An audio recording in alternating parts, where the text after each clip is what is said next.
प्यारे विद्यार्थियों, आप सभी का एक बार पुनः स्वागत है एमएस एजुकेट चैनल पर।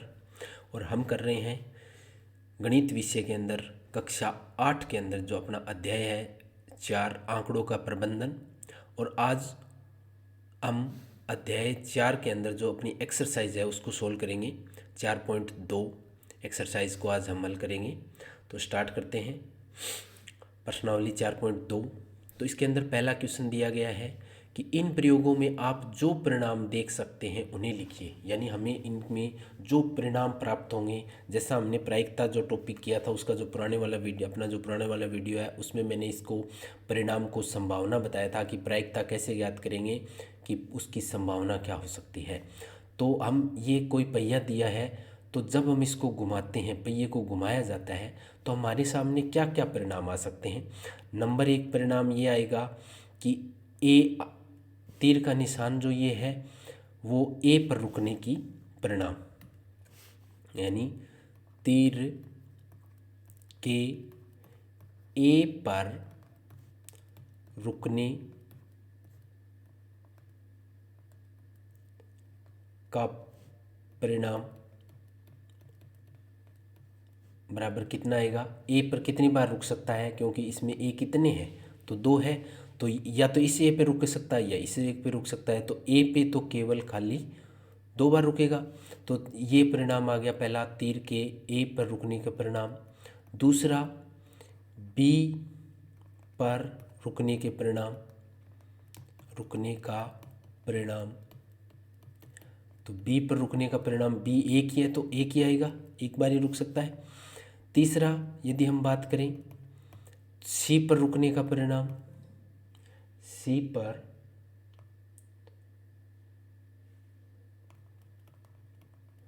रुकने का परिणाम बराबर सी भी कितनी बार है, एक बार है। और यदि हम चौथी बात करें डी पर रुकने का परिणाम, रुकने का परिणाम, ये हमारे पास डी भी कितनी बार है, एक बार।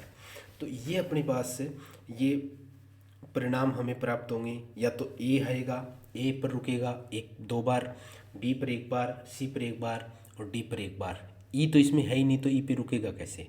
तो परिणाम वही होंगे जो इसके अपने को अब दिखाई दे रहे हैं। और अगर हम बात करें कुल परिणाम की, तो कुल परिणाम हमें प्राप्त हुए हैं कितने, 2, 3, 4 और 5, यानी इन दोनों सबका योग करें तो अपने पास कुल परिणाम 5 है। और 5 में से ए पर 2 बार आ सकता है, बाकी पे सब पे एक बार, क्योंकि ये एक ही है। इसी प्रकार बी जो क्वेश्चन दिया गया है उसमें दिए गए 2 सिक्कों को एक साथ उछाला जाता है, तो क्या परिणाम प्राप्त होंगे। तो नंबर 1, 2 सिक्कों को एक साथ उछालेंगे तो एक तो होगा दोनों पे हेड, दोनों पर हेड, दोनों पर हेड यानी एच एच। दूसरा दूसरा परिणाम क्या होगा, दोनों पर टेल, दोनों पर टेल, टी टी। तीसरा परिणाम क्या होगा, पहले पर हेड, पहले पर हेड, दूसरे पर टेल, दूसरे पर टेल। पिछले वीडियो में भी ये बताया है, यानी पहले पे हेड एच और दूसरे पर टेल। और चौथा परिणाम क्या आ सकता है, पहले पर टेल, पहले पर टेल और दूसरे पर हेड, दूसरे पर हेड। इसके अलावा अपने पास कोई परिणाम नहीं आएगा। तो ये 4 परिणाम हमें प्राप्त होंगे, या तो दोनों पे हेड आएंगे, या दोनों पे टेल आ जाएगा, या पहले पे हेड दूसरे पे टेल, या पहले पे टेल दूसरे पे हेड। तो ये हमें परिणाम आएंगे और यही हमें लिखने थे कि परिणाम बताइए। तो ये हमने लिख लिए। उसके बाद क्वेश्चन नंबर 2, जब एक पासे को फेंका जाता है, जो हम लूडो खेलते हैं वो पासा है लूडो वाला, जब हम उसको फेंकते हैं तो उसमें निम्नलिखित प्रत्येक घटना के लिए प्राप्त होने वाले परिणामों को लिखना है। यानी हमें केवल परिणामों को लिखना है, यहाँ प्रायिकता ज्ञात नहीं करनी है। और चूंकि हम पासे के अंदर देखते हैं तो पासे के अंदर कितनी संख्या होती है, 1, 2, 3, 4, 5 और 6, ये 6 अंक होते हैं पासे के ऊपर। तो जो हमारे पास पहला क्वेश्चन है, उसका यदि ए भाग ए की बात करें पहले के अंदर, एक अभाज्य संख्या आने के परिणाम, तो एक अभाज्य संख्या के परिणाम क्या होंगे? अभाज्य संख्या आने के परिणाम हमें ये बताने हैं। तो बताओ अभाज्य संख्या कौन कौन सी होगी? अभाज्य जैसे एक है वो न तो भाज्य होती है न अभाज्य होती है। अभाज्य होगी 2, 3 और 5। तो 2, 3 और 5 ये जो है ये परिणाम हमारे अभाज्य संख्या के। दूसरा इसी के अंदर बी दिया है, एक अभाज्य संख्या नहीं आने का परिणाम। नहीं आने का परिणाम, तो जो आने का परिणाम था उसके अलावा जो बच गए वो देख लो। तो 1, 4 और 6। यहाँ में ये नहीं कहा है कि भाज्य संख्या आने का परिणाम। यदि इसमें ये दे देता, मान लीजिए अगर मैं एक अलग से क्वेश्चन लिखता हूँ, भाज्य संख्या आने का परिणाम, भाज्य संख्या आने के परिणाम, ये यदि कहता तो हम लिखते केवल 4 और 6, क्योंकि भाज्य संख्या केवल 4 और 6 है। लेकिन यहाँ ये कहा है कि अभाज्य संख्या नहीं आने के, यानी अभाज्य नहीं है। हम ये नहीं कहा भाज्य है या कौन सी है, लेकिन नहीं है। तो ये भी एक भी नहीं है अभाज्य, 4 भी नहीं है और 6 भी नहीं है। तो ये हम करेंगे। और यदि इस क्वेश्चन को ऐसे कह देता कि भाज्य संख्या आने के परिणाम लिखिए, तो 4 और 6 यही भाज्य है। अब क्वेश्चन नंबर 2, इसी के अंदर दूसरे का ए पार्ट। ए पार्ट में एक है 5 से बड़ी एक संख्या, 5 से बड़ी एक संख्या आने का परिणाम, एक संख्या आने के परिणाम। अब 5 से बड़ी, तो 5 से बड़ी केवल इसमें 6 है, तो बराबर केवल 6, केवल 6 आएगा। और परिणाम हुए कितने? एक परिणाम हुए, यानी एक परिणाम हुआ, ये अंक 6 आएगा और परिणाम 1 ही हुआ। अब दूसरा इसी का बी पार्ट के, 5 से बड़ी संख्या नहीं आने के, 5 से बड़ी संख्या नहीं आने की, तो जो बच गए वो नहीं आने के आ जाएंगे। तो नहीं आने के परिणाम क्या हो जाएंगे? 1, 2, 3, 4 और 5। 5 से बड़ी नहीं, 5 के बराबर की भी बात कर सकते हैं हम। तो इसमें टोटल परिणाम कितने हुए? 1, 2, 3, 4, 5, यानी 5 परिणाम प्राप्त होंगे। इसमें कितने परिणाम प्राप्त हुए थे? पहले में 3 परिणाम प्राप्त हुए थे। और कौन कौन से हुए थे? 2, 3 और 5। इसमें भी 3 परिणाम प्राप्त हुए। और इसमें भाज्य संख्या की यदि हम बात करें तो 2 परिणाम प्राप्त हुए। तो इस प्रकार से हम इनके परिणामों को लिखिए। परिणामों की संख्या नहीं पूछी है, परिणामों को लिखिए। तो ये परिणाम है, ये लिख दिया, और ये इसकी संख्या है। ये परिणामों की क्या है? संख्या है। तो ये हम लिखेंगे क्वेश्चन नंबर 2 में। अब क्वेश्चन नंबर 3 आता है। प्रश्न 1A में, 1A का ये डायग्राम था। ये प्रश्न 1 का जो ए था, ये पार्ट था। ए में सूचक के डी पर रुकने की प्रायिकता, ये सूचक है, ये तीर का निशान है, इसके डी पर, तो हमने उसमें भी लिखा था परिणाम में। तो हम इसको ए को हल करते हैं पहले, ए को। तो सूचक के डी पर रुकने के परिणाम हमने कितने बताए थे? डी पर रुकने के परिणाम एक ही, क्योंकि इसमें डी एक ही है, तो डी पर रुकने के परिणाम 1। और कुल परिणाम कितने हुए? कुल परिणाम बराबर 1, 2, 3, 4, 5। वहाँ भी हमने देखा था कुल परिणाम कितने हैं? 5। तो इसने क्या पूछा है? रुकने की प्रायिकता। तो प्रायिकता क्या होती है? प्रायिकता बराबर होती है संभावित परिणाम बटे में, संभावित परिणाम बटे में कुल परिणाम, या संभावित घटना, या यहाँ शब्द घटना की जगह आप परिणाम लिख लेना। तो संभावित परिणाम बटे में कुल परिणाम। तो प्रायिकता क्या हो जाएगी? प्रायिकता हो जाएगी अपनी, संभावित परिणाम कितने हुए? 1, और कुल कितने हैं? 5। तो प्रायिकता हो जाएगी 1/5। तो प्रायिकता कितनी होगी? 1/5। इसी प्रकार इसका हम दूसरा क्वेश्चन लेते हैं कि अच्छी प्रकार से फेंटी हुई 52 ताश के एक गड्डी में से एक इक्का प्राप्त होने की प्रायिकता।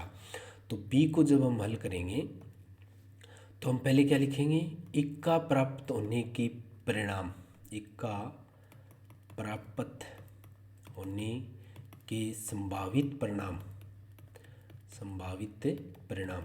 तो ताश की गड्डी में कुल कितने इक्के होते हैं, 4 इक्के होते हैं। कुल कितने इक्के होते हैं, 4 होते हैं, क्योंकि यहाँ हमें ये नहीं दिया गया है कि काले रंग का इक्का आना चाहिए या लाल रंग का इक्का आना चाहिए या ईंट का इक्का आना चाहिए, पान का इक्का आना चाहिए। इसने ये कहा है कि एक इक्का आने की प्रायिकता, तो एक इक्का कोई सा भी आ सकता है, इक्के तो 4 ही हैं, वो 4 तो आएंगे। तो परिणाम हो गए, संभावित परिणाम हो गए 4। और कुल परिणाम कितने हुए क्योंकि इसमें हमें दिया भी है कि 52 ताश की गड्डी में तो 52 पत्ते हैं, तो कुल परिणाम कितने हो गए, 52। तो फिर प्रायिकता क्या हो जाएगी, प्रायिकता हो जाएगी संभावित परिणाम बटे में कुल परिणाम, यानी 4/52। 4 एकम 4, 13 चौके 52, अर्थात अपनी प्रायिकता आ गई 1/13, 1/13। अब इसी प्रकार सी की यदि हम बात करें, यहाँ सी ले लेते हैं। एक लाल सेब प्राप्त करने की प्रायिकता, ये आकृति है, तो इसमें लाल सेब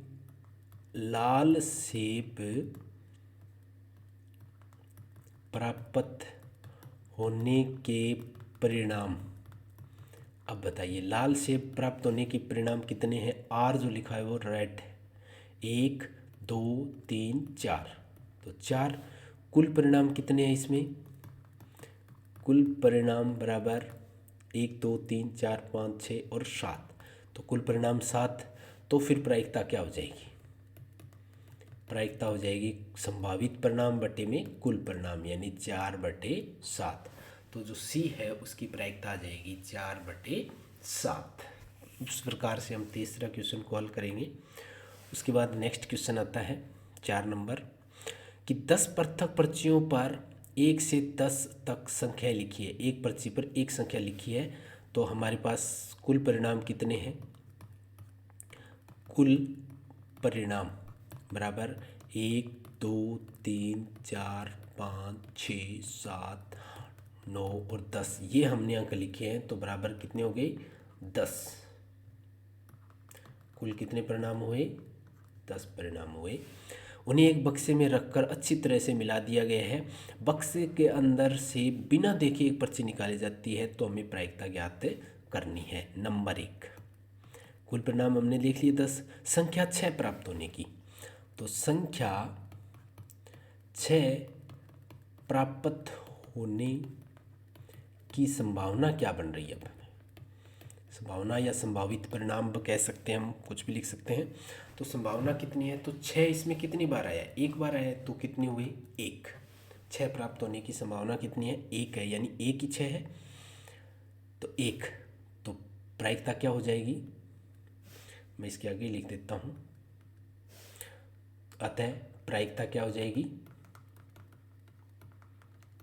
आपको नीचे लिखना है, तो प्रायिकता संभावना बटे में कुल कितने हैं, 10, तो प्रायिकता हो जाएगी 1/10। अब इसी के अंदर दूसरा पार्ट लेते हैं, 6 से छोटी एक संख्या प्राप्त होने की। अब दूसरा क्या किया है, संख्या 6 से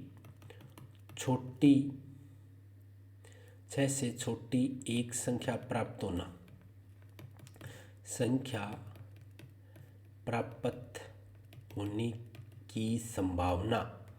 तो 6 से छोटी कौन कौन सी है, 1 हो गई, 2 हो गई, 3 हो गई, 4 हो गई, 5। 6 से छोटी का है तो 5 तक है, तो 3 और 2 5, तो 5 परिणाम हुए, ये संभावना कितनी हुई, 5 परिणाम।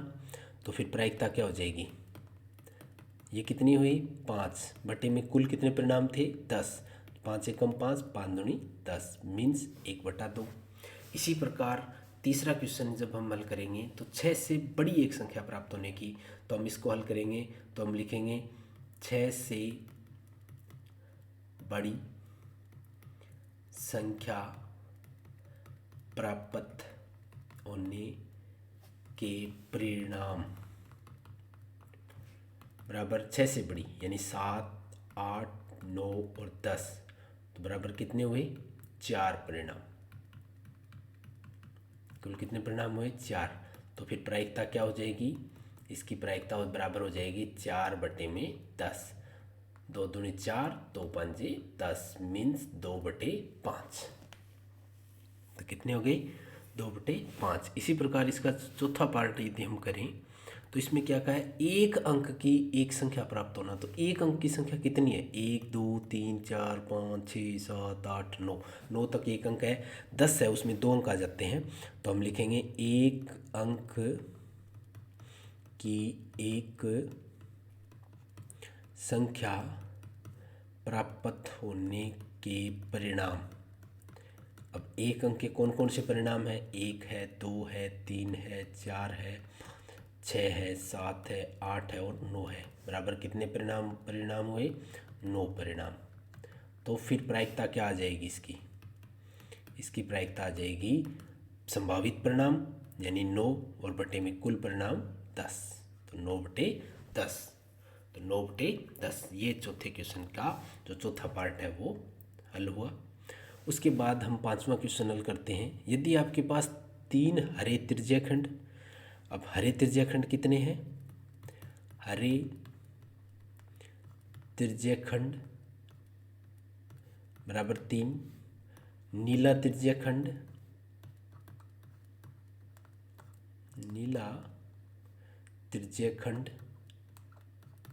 बराबर 1 और लाल त्रिज्याखंड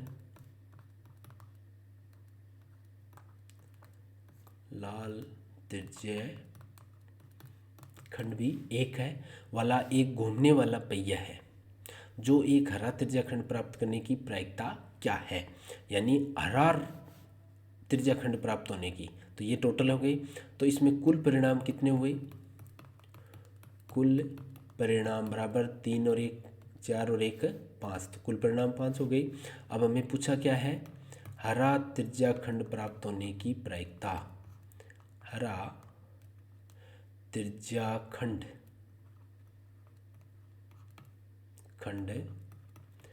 प्राप्त करने की प्रायिकता।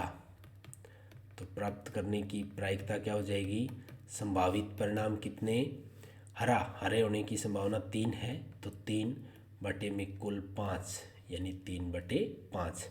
ऐसा त्रिज्याखंड प्राप्त करने की प्रायिकता क्या है? जो नीला न हो। इसी में जो नीला नहीं होने की प्रायिकता, नीला न होने की प्रायिकता। अब नीला नहीं है यानी नीला है उसको छोड़ दो, बाकी काउंट कर लो 3 और 1 4।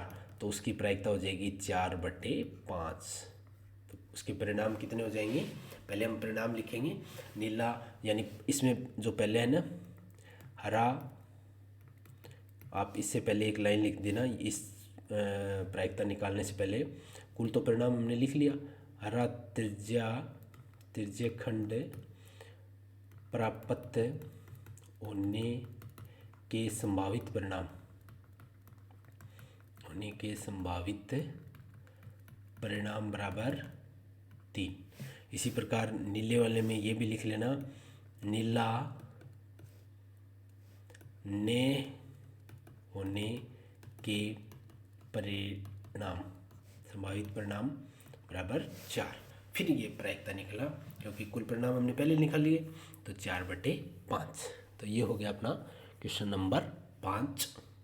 उसके बाद क्वेश्चन नंबर 6 में दिया है कि प्रश्न 2 में दी हुई घटनाओं की प्रायिकता ज्ञात कीजिए। यानी जो घटनाएं परिणाम हमने लिखे थे क्वेश्चन नंबर 2 में, तो आपको याद होगा एक अभाज्य संख्या प्राप्त होने के परिणाम कितने लिखे थे हमने? 3 परिणाम लिखे थे।